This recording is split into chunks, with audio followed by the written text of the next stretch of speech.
Hello, everybody.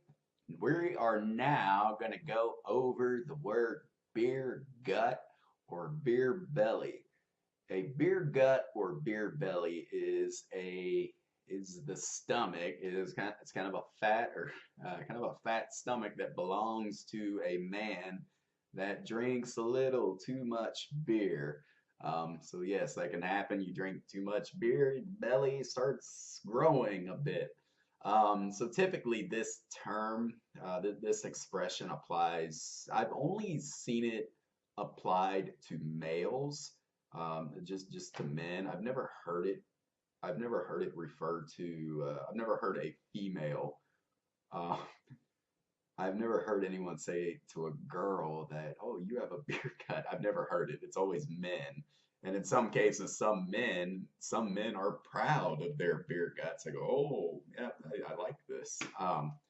But uh, but yes, anyways, a beer gut is just kind of it's a fat stomach, it's a fat belly, typically from drinking too much beer, but it could be but it could also be from fast food, eating too much fast food or lack of exercise. That's what it is. In a nutshell, it's a fat belly. Now, when you have a belly, the belly can be small or the belly can be big. So there's different ways to use this in conversation. So first, let's just start with the basic sentence. I've got a beer gut. I've got a beer belly. So this just tells me that yes, I've got a beer belly. I've got a kind of a fat stomach. So I've got a beer gut. But there's no description there because a beer gut can be it can be a small gut. It can be a large. It could be very big. So that's why we want to use adjectives here. So let's first start describing. Let's use this sentence using to describe a small beer belly. So in this case, we can say I've got a bit of a beer gut. I've got a bit of a beer belly. So I've got a bit of a beer gut. I've got a bit of a beer belly. So this just means it's small, and I'm going to add another slang word here that's not in the book, pooch. Pooch, Pooch. Typically, when a man has a small belly, he would say, I've got a pooch. I've got a bit of a pooch. So that's just a small beer gut. Now another way you can just use the adjective little. So I've got a little beer gut. I've got a little beer belly. So I've got a little beer gut. I've got a little beer belly. Um, so yes, those are yeah. If it's just small, you can use either one of those descriptive words. It's always good to use descriptive words to describe the object in the sentence, and that gives the listener kind of an idea of of what the object looks like. Now let's get on to the to the real beer gut. Most beer guts that I know of tend to be very big, very large. So we've definitely got more adjectives describing the big beer bellies, the big beer guts. So I can say I've got a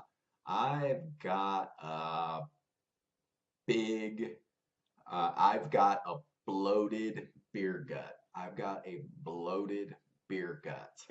So when I'm saying bloated, this is just kind of the word bloated is going to have a temporary connotation because that's when your body will kind of expand a bit after eating salty food or maybe drinking too much, but it's kind of temporary and it just eventually goes down once you get more water in you.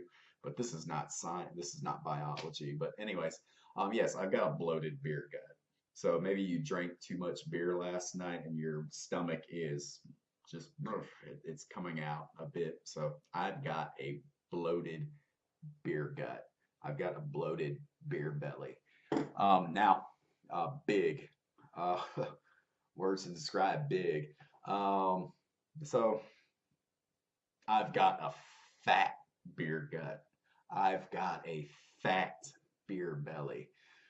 So fat just means big. I've got a large beer belly. I've got a large beer gut.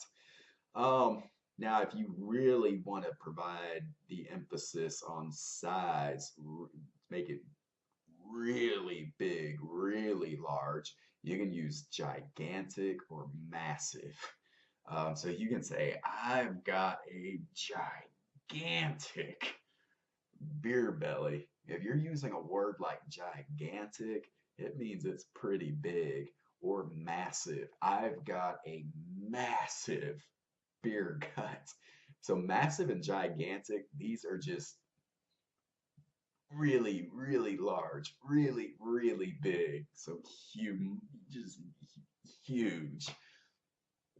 So if you want to describe someone's beer belly like that, they've got a very big beer belly.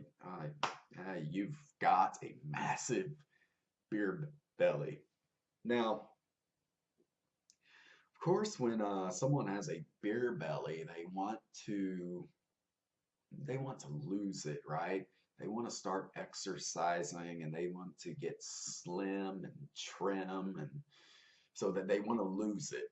So in this case, we want to use need to express necessity. So I'm going to start with the subject I, using first person. I need to. It is necessary for me to. I need to get rid of or lose. I need to get rid of my beer belly. I need to get rid of my beer gut. So get rid of is to lose it, to get slim and trim, to exercise, to get slim and trim. So to lose the beer gut, to say bye bye to it. You can also use lose. So I need to lose my beer gut. I need to lose my beer belly. Um, so yes, and let's say you know a friend that needs some exercise because maybe their beer belly is getting massive. You can tell your friend you need to get rid of your beer belly. You need to get rid of your beer gut.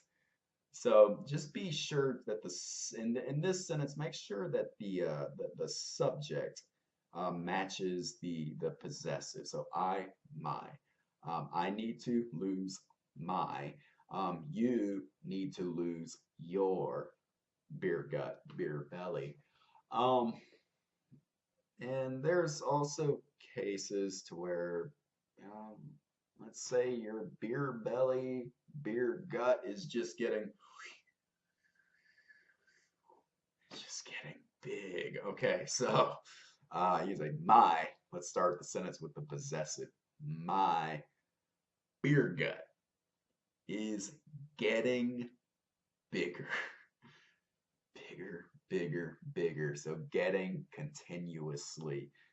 It just keeps growing. So my beer gut is getting bigger, bigger, bigger, bigger. So you can also use larger. My beer belly is getting larger, larger, larger. Now let's say that the person starts exercising and doing jump rope and or jogging and walking and mountain hiking. They start to get really healthy. Then they can say, hey, my beer gut is getting smaller, smaller, smaller. My beer gut is getting smaller. My beer belly is getting smaller. So lots of different ways you can use this, and you can look at your conversation flow charts, and you can practice using beer gut, beer belly. You can look at the sentences and make your own. And perhaps if you see someone that has a beer gut, a friend or a family member, you can say, "Oh, you need to get rid of your beer gut."